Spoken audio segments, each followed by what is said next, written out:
கர்த்தருடைய பரிசுத்த நாமத்திற்கு ஸ்தோத்திரம். ஜெபத்தோட ஆரம்பிக்கலாம். நேற்றும் இன்றும் என்றும் மாறாதவராய் இருக்கிற நல்ல தகப்பனே, இந்த அருமையான வேலைக்காக கொடான கொடி ஸ்தோத்திரம். கர்த்தாவே, நாங்கள் பெண் மிஷனரிகளை பற்றி பார்த்து கொண்டிருக்கிறோம். அவர்களிடத்திலிருந்து நல்ல கருத்துக்களை எடுத்துக்கொண்டு அது எங்கள் வாழ்க்கையில் நாங்கள் பிரயோஜனமாக அதை எங்கள் வாழ்க்கையில் பின்பற்ற கிருபை தாரும்.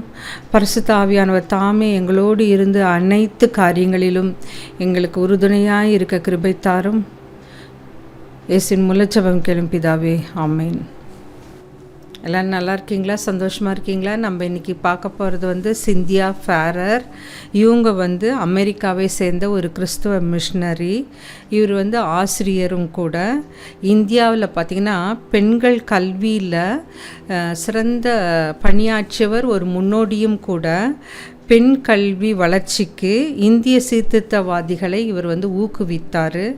இவரோட ஆரம்ப கால வாழ்க்கை எடுத்துக்கிட்டோன்னாக்கா, ஏப்ரல் 20, 1795 மால்பரோ, நியூ ஹாம்ஷயர், அமெரிக்காவில் இவர் பிறந்தார்கள். அந்த இடத்துல இவருடைய பெற்றோர் பீனஸ் ஃபேரர். இவர் ஒரு விவசாயி. அவங்களுடைய அம்மா பேர் அபிகாயில் ஸ்டோன். இவர் 15 வயதில் காங்கிரிகேஷனல் தேவாலயத்தில் இணைந்தார். அதுக்கப்புறமா மால்பரோ மற்றும் போஸ்டனில் இவர் ஆசிரியராக பணியாற்றினார். அதுக்கப்புறமா இவங்க இந்தியாவில் மிஷனரி பணியை செய்தார்கள். 1827 இவங்க திருமணமாகாத பெண் மிஷனரியாக இவர் இந்தியாவுக்கு அனுப்பப்பட்டார். மும்பையில் பெண்கள் பள்ளிகள் அதனோட மேற்பார்வையாளராக நியமிக்கப்பட்டார். இவர் டிசம்பர் 29 1827 தான் இந்தியாவிற்கு வந்தார்கள். அப்போ அந்த காலத்தில் பெண் கல்விக்கு பயங்கரமான எதிர்ப்பு இருந்த காலம். ஆனாலும் 1929 ஆண்டுக்குள் 400க்கும் மேற்பட்ட மாணவிகள் அந்த பள்ளியில் சேர்ந்து பயின்றார்கள். அதுக்கப்புறம் பார்த்திங்கனாக்கா, குழந்தைகளுக்கு, குறிப்பாக பெண் குழந்தைகளுக்கு கல்வி அளிப்பதில் இவர் வலுவான உள்ளூர் எதிர்ப்புகளை எதிர்கொண்டு இவர் என்ன பண்ணார்னா, அமெரிக்க வெளிநாட்டு தூதரங்களுக்கான ஆணையர்கள் வாரியத்தின் கீழ் 34 ஆண்டுகள் பணியாற்றியிருக்கிறார்கள். இது எவ்வளோ ஒரு பெரிய விஷயம் இல்லை. ஒரு அமெரிக்க மிஷனரி இந்தியாவிற்கு இந்தியாவோட பெண்கள் கல்விக்காக, பெண்களுடைய கல்விகள் மறுக்கப்பட்ட அந்த நேரத்தில் அதற்காக இவங்க பாடுபட்டிருக்காங்க. அதுக்கப்புறமா எத்தனை ஆண்டுகள் பணிபுரிந்திருக்காங்க? 34 ஆண்டுகள். 400க்கும் மேற்பட்ட மாணவிகள் சேர்ந்து அங்கே பயின்று வந்தார்கள். அதுக்கப்புறமா பார்த்திங்கன்னா, இவங்களோட பங்கும் அதனால் ஏற்பட்ட தாக்கமும் என்னன்னு பார்த்திங்கனாக்கா, பள்ளிகளோட கண்காணிப்பாளராக அவர் பணியாற்றினார். மேற்பார்வையாளராக அவர் எதிலெல்லாம் சிறந்து விளங்கினார் பார்த்திங்கனாக்கா, வாசிப்பு, எழுத்து, கணிதம், தையல் மற்றும் கிறிஸ்தவ போதனைகள், அது குறிப்பாக திருப்பாடல்கள், வினாவிடை நூல்கள் உள்ளிட்ட பாடத்திட்டங்களை அறிமுகப்படுத்தினார். இப்போது நாங்கள்லாம் கூட காலேஜ் ஸ்கூல்ஸ் எல்லாம் பார்த்தீங்கன்னா, ஒரு பாடத்திட்டத்தை அறிமுகப்படுத்தணுன்னா அதுக்கு நிறைய ஆலோசிப்போம், நிறைய டிஸ்கஷன்ஸ் இருக்கும், நிறைய ஒரு சிட்டிங் 2 சிட்டிங் அப்படின்னு உக்காந்து அலசி அதை எவ்வளோக்கு எவ்வளோ உபயோகமானதாக, அதுக்கப்புறமா அட் த சேம் டைம் சிம்பிளாக தர முடியுமோ அப்படி நாங்கள் தர முயல்வோம். அப்போ இவங்களுடைய பங்கு பாருங்களேன், எவ்வளோ பெரிய மகத்தான பங்கு இவர் தந்திருக்காரு. அதுக்கப்புறம் அகமத் நகரில் தான் இவங்களோட தரிசன பூமி, பணியிடம். இவங்க வந்து உடல்நல காரணமாக 1837 38 அமெரிக்கா சென்றார். 1839 அவர் இந்தியாவிற்கு வந்து அகமத் நகரில் அங்கே தான் பணியாற்றினார். பெண்கள் பள்ளிகளை அவர் அமைத்து நடத்தினார். அதுக்கப்புறமா அவர் இறக்கும் வரை 1862 அது வரைக்கும் அவர் அங்கு தான் பணியாற்றி வந்தார். அவரது பணி பார்த்திங்கனாக்கா முதன்மையாக மராத்தி பேசும் பகுதியான பம்பாய் மற்றும் அகமது நகரில் அவர் கவனம் செலுத்தினார். அதுக்கப்புறமா வந்து அந்த பகுதியில் இருக்கிற பள்ளியை வந்து அவங்க என்னன்னு சொன்னாங்கன்னா ஃபாரர் பள்ளிகள் என்று அழைக்கப்பட்ட அந்த கிளைகளுக்கெல்லாம் வந்து அவருடைய பெயரை வந்து வைத்தார்கள். அதுக்கப்புறமா அவர் இந்தியாவில் வந்து ஒரு அமெரிக்க மிஷனரியாக இருந்த போதிலும் அவருடைய பணி வந்து தமிழ் பிராந்தியத்தில் இல்லை. அவர் செய்த இடம் வந்து அகமத் நகர் தான் முக்கியமாக. அதுக்கப்புறம் வந்து அவர் முதல்ல பணி புரிந்த இடம் வந்து மகாராஷ்டிரா. அதுக்கப்புறமா பிற்காலத்தில் மதுரை தமிழ்நாட்டிலும் பணியாற்றினார். அதுக்கப்புறமா தென்னிந்தியாவில் இருந்த பல மிஷனரிக்கு அவர் ஒரு சமகாலத்தவராக இருந்தார்.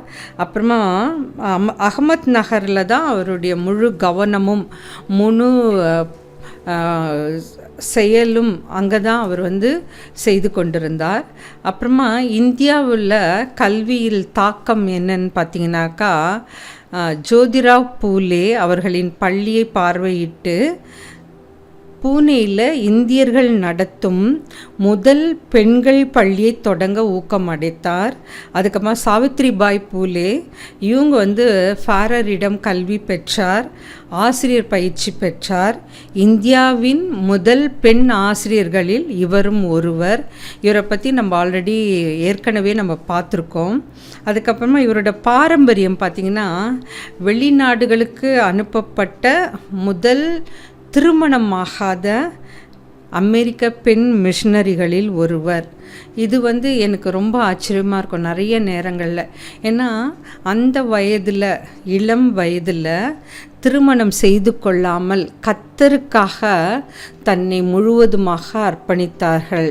ஏன்னா இந்த மாதிரி ஒரு தாக்கம் ஒரு எண்ணம் வந்து எல்லாருக்குமே வராது.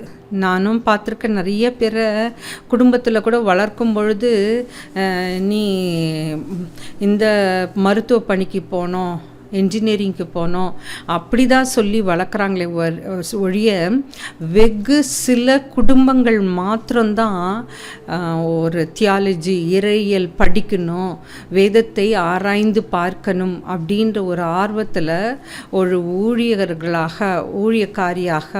ஊழியக்காரனாக அந்த ட்ரைனிங்க்கு அனுப்புகிறாங்க. இது ரொம்ப குறைவு. இதை நான் நிறைய நேரங்களில் சிந்தித்ததுண்டு. ஏன் நம்ம வீட்டில் மட்டும் இப்படி யோசிக்கிறாங்க, ஏன் மிஷினரி பணிக்கு அனுப்புறதுக்கு தயங்குறாங்க? ஏன்னா மிஷினரி பணின்றது வந்து அவ்வளோ லேசு கிடையாது. நம்ம நிறைய பாடுபடணும், நிறைய தியாகங்கள் செய்யணும். அந்த இடத்துல நம்மளுக்கு என்ன கிடைக்குதோ அதை வைத்து நம்ம சந்தோஷமாக வாழ கற்றுக்கொள்ள வேண்டும். தன்னலம் பார்க்கக்கூடாது, பிறர் நலம் தான் பார்த்து அதன்படி நாமளும் வாழணும், மற்றவர்களையும் ஊக்குவிக்க வேண்டும். இந்த மாதிரி ஒரு தொண்டு மனப்பான்மை, ஒரு ஆத்ம பாரம் வந்து எல்லாருக்கும் வராது. ஒருத்தரை குறித்த ஆத்ம பாரம் வந்து எப்போ வரும்னா நம்ம எப்போ வந்து பிறர் நலம் பற்றி யோசிக்கிறோமோ அவங்களுக்கு மட்டும்தான் அந்த தொண்டு மனப்பான்மை இருக்கும், எல்லாருக்குமே வராது. அதுக்கப்புறம் பார்த்திங்கன்னா திறமை மற்றும் தகுதிகளின் அடிப்படையில் தேர்வு செய்யப்பட்டவர். இப்போது நம்ம ஒரு வேலை செய்கிறோம், இப்போது ஒரு ஸ்கூலுக்கோ ஒரு காலேஜுக்கோ இல்லை ஒரு டிஃபென்ஸுக்கோ ஐஏஎஸ் ஐபிஎஸ் ஐஆர்எஸ் எதுக்கு போனாலும் நம்ம வந்து திறமை தகுதி இதெல்லாம் இருக்கான்னு தான் பார்த்து தேர்வு செய்கிறாங்க. ஆனால் கிறிஸ்துவ மிஷனரிகள் மட்டும் வெளிநாட்டிலேருந்து வர்றவங்க தங்களை தயார்படுத்தி கொள்கிறார்கள். நம்ம இந்தியாவில் ஒரு சில குடும்பங்களில் என்ன பண்ணுறாங்கன்னா, படிப்பு வரலையா நீ வந்து ஊழியத்துக்கு போறியா அப்படின்னு கேட்பாங்க. எனக்கு அது கேள்விப்படுறப்போ ரொம்ப மனது வலிக்கும், கஷ்டமாக இருக்கும். என்ன கர்த்தருடைய பணி வந்து அவ்வளவு லகுவானதா? படிப்பு வரல, எனக்கு நிறைய படிக்க முடியல அப்படின்னா இது ஒரு ஆல்டர்னேட்டாக யோசிக்கிறாங்க. அது மிகவும் தவறான காரியம். நம்ம கர்த்தருடைய பணிக்கு தான் முதன்மை இடம் தரணும்.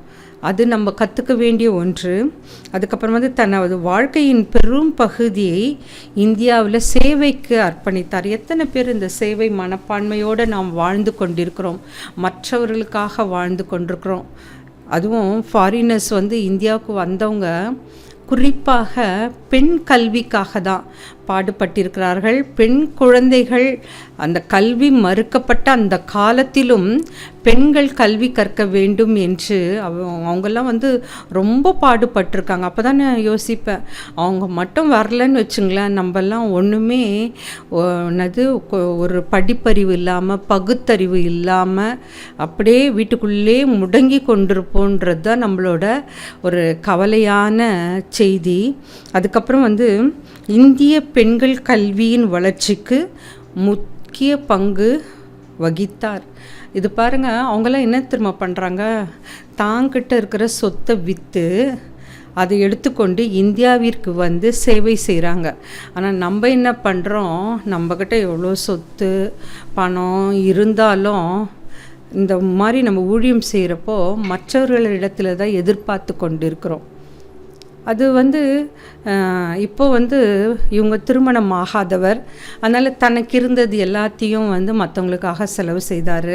நீங்கள் கேட்கலாம், எனக்கு கல்யாணம் ஆகிடுச்சு, குழந்தைங்கள்லாம் இருக்காங்க, அவங்க படிப்பெல்லாம் நாங்கள் பார்க்கணும்ல அப்படின்னு. அப்போது இது ஒன்று மட்டும் நம்ம தெரிஞ்சுக்க வேண்டிய ஒரு விஷயம், கர்த்தருக்காக நம்ம எதை இழந்தாலும் கர்த்தர் அதை கண்டிப்பாக ரெட்டிப்பாக நம்மளுக்கு திருப்பி தருவார். அதில் நம்ம உறுதியாக இருக்கணும், விசுவாசமாக இருக்கணும். அதுக்கப்புறமா இவர் முதல்ல நீண்ட கால சேவை செய்தவர் என்று ஒரு சிறப்பிடம் பெற்றவர்.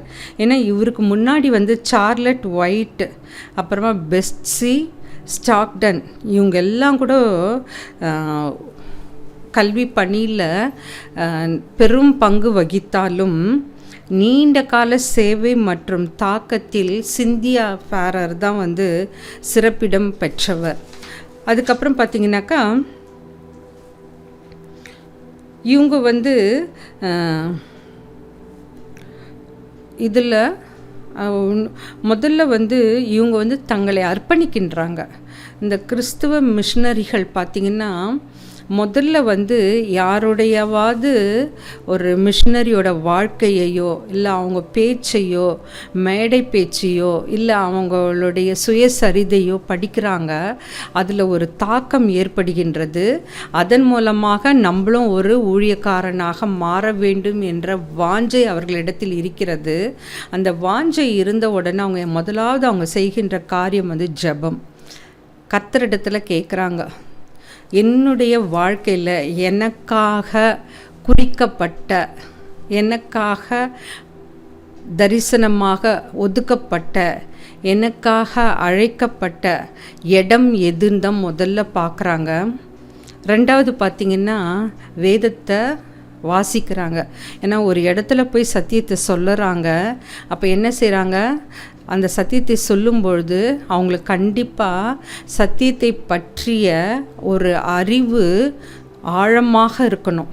ஸோ அப்போ தான் அவங்களால பைபிளில் இருந்து கொட்டேஷன்ஸு ரெஃபரன்சஸ் எடுத்து கூறி மக்கள் மனதில் அதை பதிய வைக்க வேண்டும், கிறிஸ்துவை கண்டிப்பாக அறிவிக்க வேண்டும். அதுக்கப்புறம் என்ன பண்ணுறாங்கன்னா அவங்க அர்ப்பணிக்கின்றார்கள், கர்த்தருக்கு தங்களை முழுவதுமாக அர்ப்பணிக்கின்றார்கள். இவங்களும் அதை தான் செஞ்சாங்க. சிந்தியாவும் வெளிநாட்டிலேருந்து இந்தியாவுக்கு வந்தாலும் அவங்க குறிப்பாக மதுரை தமிழ்நாட்டில் வேலை புரிந்தாலும் அவங்களுடைய தரிசன பூமி அகமத் நகர், மும்பையில் தான் அவங்க செஞ்சாங்க. இவங்க அந்த எப்போ ஊழியம் செய்யணும் என்று அழைப்பு வருகிறதோ உடனே அவங்க எந்த நிலையில் இருந்தாலும் அதை அப்படியே விட்டு எப்படி கர்த்தராகிய இயேசு கிறிஸ்து 12 சீஷர்களை தெரிந்தெடுக்கும் பொழுது அவங்க எல்லாரும் அப்படியே விட்டுட்டு கர்த்தரை பின்பற்றினார்கள். அந்த மாதிரி இவங்களும் கர்த்தர் அழைத்த உடனே தன் குடும்பத்தை பற்றியோ குழந்தைகளை பற்றியோ உற்றார் உறவினர் பற்றியோ இடத்தை பற்றியோ எதை பற்றியும் கவலைப்படாமல் அழைத்த உடனே ஒபே பண்ணி உடனே வந்தாங்க. ஸோ ஜெப வாழ்க்கை, வேதம் வாசிப்பு, அர்ப்பணிப்பு, கீழ்ப்படிதல் இருந்தது. அவங்க வந்து முறுமுறுக்கலை. அவங்க வந்து இங்கே வந்து எல்லாரும் சுகமாக வாழ்ந்ததா சரித்திரமே கிடையாது. எல்லாரும் ரொம்ப கஷ்டப்பட்டிருக்காங்க, நோய்வாய்ப்பட்டிருக்காங்க, நோயினால் தான் மரித்திருக்கிறார்கள், இரத்த சாட்சியாக மரித்திருக்கிறார்கள். அதுக்கப்புறம் பார்த்திங்கன்னா பெண் கல்விக்காக ரொம்ப பாடுபட்டிருக்காங்க. ஏன்னா பெண்கள் தான் வந்து ஒடுக்கப்பட்டாங்க அந்த காலத்தில். சுதந்திரம் பெறுவதற்கு முன்பாகலாம் பார்த்திங்கன்னா பெண்கள் வெளியில் வரமாட்டாங்க, பெண்கள் வந்து சட்டை அணிய மாட்டார்கள். அதுக்கப்புறமா வந்து பெண்களுக்கு வந்து எல்லா வித வழிகளும் அடைக்கப்பட்டிருந்தது. அவங்க வந்து வீட்டில் தான் இருப்பாங்க. ஸோ அவங்கள சந்திக்கிறது எப்படி? அவங்க கூட பேசி, அவங்க வந்து ஆண்கள் எல்லாம் வேலைக்கு சென்ற பிறகு பெண்களோட உட்கார்ந்து பேசி அவங்களுடைய குறை நிறைகளை தெரிந்து கொண்டு அவர்களுக்காக நம்ம என்ன செய்யலாம் அப்படின்னு தான் அவங்க வந்து முயற்சித்தார்கள். இப்போது மிஷினரிகள் பார்த்திங்கன்னா நான் நிறைய இடத்துல பார்க்குறேன். இப்போது ஒரு இடத்துல பேசுகிறதுக்கோ இல்லை சாட்சி சொல்வதற்கோ இல்லை ஏதாவது ஒரு பணிக்காக அழைக்கின்றார்கள்னா, இப்போது ஆண்கள்னால் பிரச்சனை இல்லை, அவங்கக்கிட்ட வண்டி இருக்கும். வண்டி இல்லைனாலும் எப்படின்னா போய் அந்த இடத்துக்கு சேர்ந்துடுறாங்க. ஆனால் பெண்கள் தனியாக செல்லும்பொழுது அவர்களுக்கான உதவிகள் வந்து ஒரு சிலர் தான் செய்கிறாங்க, எல்லாரும் செய்யறதில்ல. அதை வந்து ஒரு பேர்டனாக நினைக்கிறாங்க. ஒரு சிலரோட மெசேஜ் எல்லாம் ரொம்ப நல்லாயிருக்கும், அவங்க பேசுகிறப்ப கேட்டுக்கிட்டே இருக்கலாம். ஆனால் அவங்க வந்து நிறைய இடத்துல அவங்களால போக முடியாத சூழ்நிலை இருக்கும். ஏன்னா அவங்களுக்கு வந்து உதவி செய்வதற்கு ஆட்கள் இருக்க மாட்டாங்க. பணம் இருக்கும், ஆனால் அவங்கள கூட்டிகிட்டு போகவோ கூட்டிகிட்டு வரவோ இல்லை மாலை நேரங்களில் இல்லை இரவு நேரங்களில் இந்த ஊழிய பணி செய்வதற்காக செல்லும் பொழுது யாருடைய உதவியும் வந்து பெற முடியாத ஒரு சூழ்நிலை இருக்கும். அதுக்கப்புறம் பார்த்திங்கனாக்கா இன்னொன்று, பெண்கள் ஊழியம் செய்யும்பொழுது இப்போல்லாம் என்ன பண்ணுறாங்க, ஒரு சில மிஷினரி இயக்கத்துலலாம் நான் கேள்விப்பட்டேன், கணவன் மனைவியாக போய் செய்ய ஆரம்பிச்சிடுறாங்க. ஏன்னா அப்போ தான் வந்து அவங்களுக்குள்ள எந்தவித பிரச்சனையும் வராது. 2 பேருமே ஊழியம் செய்யும் பொழுது அந்த ஊழியம் ஒரு சிறந்து விளங்கும் அப்படின்னு கருதி வந்தால் கணவன் மனைவியாக அந்த ஊழியத்துக்கு வருமாறு அவங்க அழைக்கிறாங்க. அதுவும் ஒரு நல்ல ஆலோசனை தான். அதுக்கப்புறம் பார்த்திங்கனாக்கா முதல்ல ஜெபம் சொன்ன, வேத வாசிப்பு, அர்ப்பணிப்பு, கீழ்ப்படிதல். அதுக்கப்புறம் அவங்க என்ன பண்ணுறாங்கன்னாக்கா அவங்க வந்து எதில் கான்சென்ட்ரேட் பண்ணணும், எல்லாத்துலேயும் கான்சென்ட்ரேட் பண்ண மாட்டாங்க. நீங்கள் வேணால் பாருங்களேன், மிஷினரிகள் ஒன்று கல்வி, பெண்களுக்கான கல்வி. இவங்க சிந்தியா வந்து கல்விக்காக தான் பாடுபட்டார்கள். ஒரு சிலர் பார்த்திங்கன்னா அவங்களுடைய தேவைகளை முதல்ல போய் சந்திப்பாங்க. ஒரு இடத்துக்கு போகிறாங்க, அவங்களுக்கு ஒருவேளை உணவு தேவையாக இருக்கலாம், இல்லை இருப்பிடம் தேவையாக இருக்கலாம், இல்லை உடை தேவையாக இருக்கலாம். ஸோ அவங்களுடைய தேவை என்ன என்பதை அறிந்து கொண்டு அந்த தேவையை பூர்த்தி செய்கிறார்கள். அதன் பிறகு சத்தியத்தை எடுத்து சொல்கிறார்கள். ஸோ நம்ம வந்து 5வதாக அவருடைய தேவைகளை தெரிந்து கொண்டு அந்த இடத்துக்கு போகும்பொழுது அதை செய்து அதனோடு கிறிஸ்துவை பற்றி அறிக்கை செய்தல் மிகவும் நல்லது. அதுக்கப்புறமா வந்து இவங்க என்ன பண்ணுறாங்கன்னாக்கா தன்னை தகுதிப்படுத்தி கொள்கிறார்கள். அது ரொம்ப முக்கியம். ஏன்னா நான் ஒரு இடத்துல போகும்பொழுது ஒரு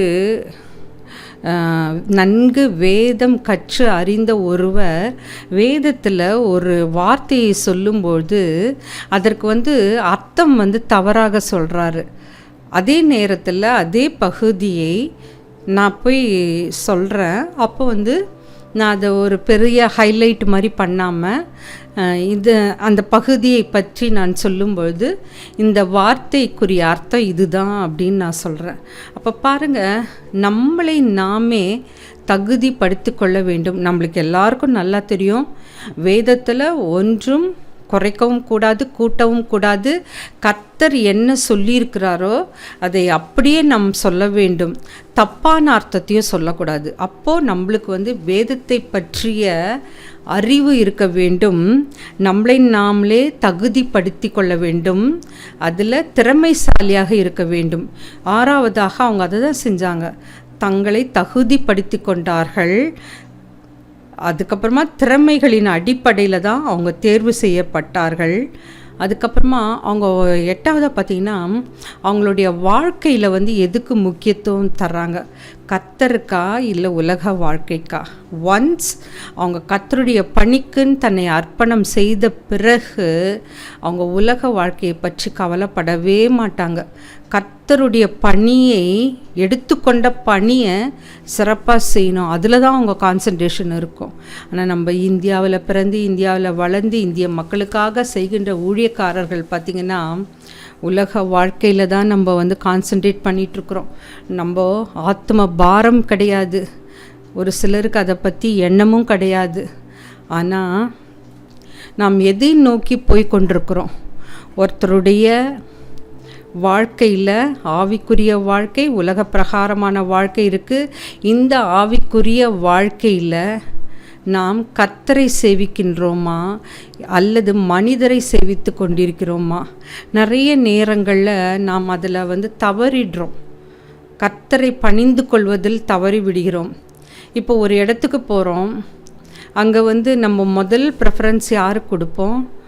அந்த இடத்தில் யார் வந்து வயதில் மூத்தவரோ இல்லை அறிவில் மூத்தவரோ இல்லை நன்கு தகுதி பெற்றவரோ அவங்களுக்கு தான் நம்ம முக்கியத்துவம் தருவோம். ஆனால் அந்த உலகத்தையே படைத்த கர்த்தராகிய இயேசு கிறிஸ்து தான் எல்லாவற்றிலும் முதன்மையானவர். அவருக்கு நாம் முக்கியத்துவம் தருகின்றோமா? உலக வாழ்க்கை போராட்டம் இருக்கும், துன்பம் இருக்கும், கஷ்டம் நஷ்டம் இருக்கும். அந்த நேரத்தில் நாம் கர்த்தருக்கு தர வேண்டிய அந்த முதன்மையான இடத்தை தர தயங்குகிறோமா? இதெல்லாம் நம்மளை நாமளே கேட்டுக்கொள்ள வேண்டும். அதில் ஒருவேளை தவறு இருந்தால் அதை கர்த்தரிடத்தில் சொல்லி அந்த குறைகளை நீக்கி நம்மளை ஒரு முழு மனிதனாக மாற்றி ஊழியம் செய்ய அவர் நம்மளை தயார்படுத்துவார். நம்ம அவர்கிட்ட ஒப்படைச்சிட்டா போதும், அவர் நம்மளை கையாள தயாராக இருக்கின்றார். அதுக்கப்புறம் பார்த்திங்கன்னா நான் நிறைய பேர்கிட்ட பேசுகிறப்போ சொல்லுவேன், ஒரு சிலர் என்ன பண்ணுவாங்கன்னாக்கா மற்ற பெண்களை, மற்ற வேலை செய்கின்ற கூட வேலை செய்கின்ற மற்றவர்களை பேசும்பொழுது ரொம்ப அந்த கமெண்ட் அடிக்கிறது, கேவலமாக பேசுகிறது. அப்போ நான் ஒரே ஒரு காரியம் மட்டும் கேட்பேன், இப்போ உங்கள் வீட்டு பெண்களாக இருந்தால் அந்த இடத்துல அப்போ நீங்கள் என்ன செய்வீங்கன்னா அவங்கக்கிட்ட இந்த பதிலே வராது. அப்போ நான் சொல்ல, அப்போ நீங்கள் சுயநலமாக இருக்கீங்க, கரெக்டு தானே? ஏன்னா மற்றவங்கள நம்ம கேவலமாக சொல்கிறோம், பழி சொல்கிறோம், கேரக்டர் அசாசினேஷன் பண்ணுறோம், வாயில் வர வார்த்தையெல்லாம் சொல்கிறோம். ஆனால் தன் குடும்பத்தில் இருக்கிறவங்கள நம்ம எதாவது சொல்கிறோமா? வேணால் வீட்டுக்குள்ளேயே திட்டிக்குவோம், வெளியில் விட்டு கொடுக்க மாட்டோம். அப்போ நம்ம சுயநலமாக தானே இருக்கிறோம். நம்ம வீட்டு ஆட்கள் நம் பாதுகாத்து கொள்கின்றோம், மற்ற பெண்கள் மற்றவர்கள் எப்படி போனால் நமக்கு என்ன? தேவை இருக்கும் வரை நல்லா யூஸ் பண்ணிப்போம், தேவை முடிந்த பிறகு அவங்கள விட்டு விலகிடுறோம். ஆனால் ஊழியர்கள் எப்போவுமே தேவைக்காக யாரிடமும் பழகியதே கிடையாது. அவங்க தேவைக்காக தான் அவங்கக்கிட்ட போவாங்களே ஒழிய தன்னுடைய தேவையை பூர்த்தி செய்வதற்காக அவங்க யாரிடமே சென்றதே கிடையாது. மற்றவர்களுக்காக தான் அவங்க சென்றிருக்காங்க. மதர் தெரேசா கூட அவங்களுக்காக போனதே கிடையாது. சேவை செய்வதற்காக, அதற்காக பணம் நெருக்கடி வரும்பொழுது மற்றவர்களுக்காக போய் அநேகரை சந்தித்தார், கேவலப்படுத்தப்பட்டார். அதையெல்லாம் கூட அவங்க பொருட்படுத்தலை. அவங்க பணி வந்து சேவை செய்யணும். அந்த சேவை மனப்பான்மையோடு நம்ம வாழ கற்றுக்கொள்ள வேண்டும். இப்போ சில நேரங்களில் நம்மளுக்கு வந்து அந்த மாதிரி ஒரு மனப்பக்குவமோ இல்லை சேவை செய்யணுன்ற எண்ணமோ தோணலைன்னு வச்சுங்களேன். அப்போ அந்த மாதிரி செய்கிறாங்க பாரு, அவங்களுக்கு நாம் உதவிக்கரம் நீட்ட வேண்டும். ஒரு பணமாக கொடுக்கலாம், ஒரு இடம் இல்லாதவர்களுக்கு இப்போ நம்ம வீட்டுக்கு வர்றாங்க, அவங்களுக்கு தங்குவதற்கு இடம் இல்லைன்னா இடம் கொடுக்கலாம், உணவு தரலாம். அந்த வேலை அவங்களுக்கு வந்து, ஏன்னா வேதத்தில் கூறியிருக்குது, ஊழியக்காரர்கள் அவங்க ஒரு இடத்துக்கு போகும்பொழுது எதையுமே சுமந்துட்டு போகவே மாட்டாங்களாம். போகிற இடத்துல தங்குகின்ற இடம், உணவு, ஆடை எல்லாம் தரப்படும். ஏன்னா அவங்க அப்படி தான் கர்த்தரால் போதிக்கப்பட்டார்கள். ஆனால் இப்போ நம்ம எங்கேயாவது ஒரு இடத்துக்கு போனால் ஃபுல் பேக்டாக தான் போவோம். எதையும் எல்லாம் எடுத்து வச்சுருக்கோமா, எல்லாத்தையும் ஏன்னா நம்ம போகிற இடத்துல கவனிப்பாங்களா இல்லையான்னு நம்மளுக்கு தெரியாது. ஒரு சில இடத்துல தண்ணி கூட கொடுக்க மாட்டாங்க. ஒரு சில இடத்துல அவ்வளோ பசியாக வருவாங்க, அவங்கள சாப்பிட்டீங்களான்னு கூட கேட்க மாட்டாங்க. அவங்களுக்குரிய அந்த ஒரு சிலருக்கு வசதி இருக்கும், அதனால் அதை பற்றி கவலைப்பட மாட்டாங்க. ஒரு சிலர் ஏழ்மையில் கூட போய் சத்தியம் சொல்லுவாங்க, அவங்களுக்கு உணவு இருக்கா, போகுகின்ற வசதி, அந்த பயணத்துக்கான பொருள் இருக்கிறதா, அவங்க கையில் காசு இருக்கா அப்படின்லாம் கேட்கவே மாட்டாங்க. ஏன்னா நம்ம உபசரிக்க கற்றுக்கொள்ள வேண்டும், அது ரொம்ப முக்கியம். ஏன்னா அவங்க கர்த்தருக்காக ஊழியம் செய்யும் பொழுது நம்ம என்ன பண்ணணும், அவங்களே உபசரிக்க தயங்கவே கூடாது.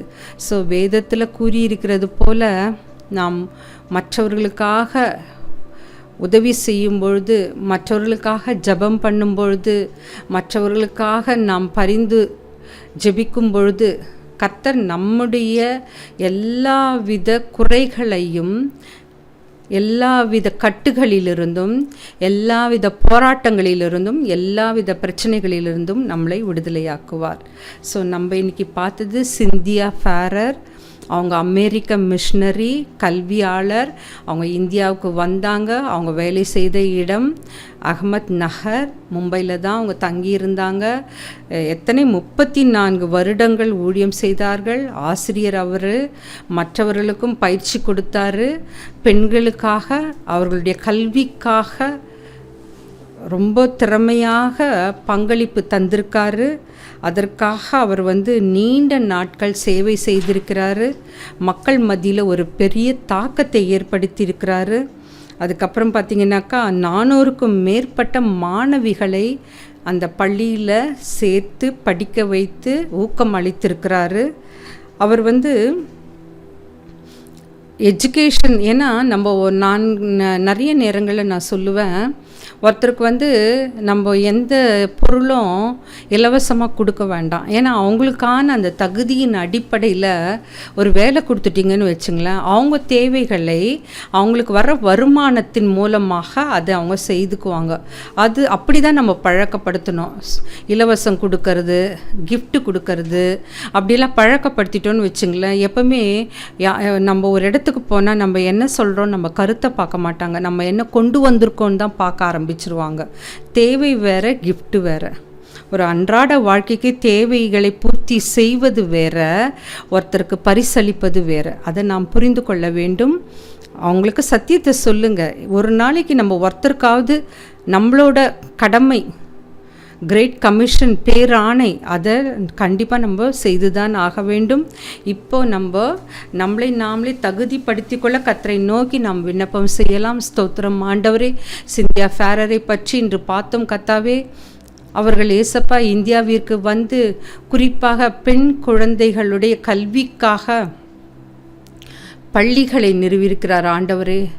எவ்வளோ பேருக்கு ஆசிரியராக இருந்து பயிற்சி தந்திருக்கிறார்கள் ஆண்டவரே. எல்லோருக்கும் ஏசப்பா கிறிஸ்துவை பற்றி அறிவித்திருக்கிறார்கள் ஆண்டவரே. இதே போல் நாங்களும் ஏசப்பா மற்றவர்களை குறித்து பாரத்தோடு வாழ கற்றுத்தாரும் ஆண்டவரே. சுயநலமாக இல்லாமல் மற்றவர்களுக்காக சேவை செய்கின்ற மனப்பான்மையை தாரும் கர்த்தாவே. கேட்கின்ற ஒவ்வொருவரையும் நீர் ஆசீர்வதித்தருளும் ஏசப்பா. அவர்கள் தேவைகளை சந்தித்தருளும் ஆண்டவரே. ஏசப்பா ஒவ்வொரு நாளும் அவர்கள் போகும்பொழுதும் வரும்பொழுதும் அவர்களுக்கு துணையாக இருந்து அவர்களை வழி நடத்தும் ஆண்டவரே. அவருடைய எல்லா காரியங்களையும் நீர் பொறுப்படுத்திக் கொள்ளும் ஆண்டவரே. ஏசப்பா இதோ 10th +2 எக்ஸாம் சில இடங்களில் முடிந்திருக்கும் ஆண்டவரே. அதே போல் அவர்கள் ரிசல்ட்டுக்காக எதிர்நோக்கி கொண்டிருக்கும் பொழுது அவர்களுக்கு நல்ல ஒரு தகுதி, திறமை அடிப்படையில் அவர்கள் தேர்ச்சி பெற்றவர்களாக ஒரு இடத்தில் போய் சேர கிருபை தாரும். அதே போல் ஏசப்பா தேர்தல் நாட்களை நெருங்கி கொண்டிருக்கிறோம் ஆண்டவரே. நீர் ராஜாக்களை ஏற்படுத்துகிறீர் ஆண்டவரே. இந்த இந்தியாவிற்கு, குறிப்பாக தமிழ்நாட்டிற்கு எந்த தலைவரை நீர் தேர்ந்தெடுத்திருக்கிறீரோ அவரை கொண்டு வர நீர் உறுதுணையாக இருந்து அனைத்து காரியங்களிலும் செய்ய நீர் கிருபை தாரும். எல்லா பணியும் சிறப்பாக நடைபெற எந்த விதமான சலனமோ போராட்டமோ இல்லை எந்த பிரச்சனையோ ஏற்படாத வண்ணம் நீர் பாதுகாத்தருளும் ஏசப்பா. அனைத்தையும் உம்முடைய பாதப்படியிலே வைக்கிறேன். இயேசுவின் மூலம் ஜெபம் கேளும் பிதாவே, ஆமேன்.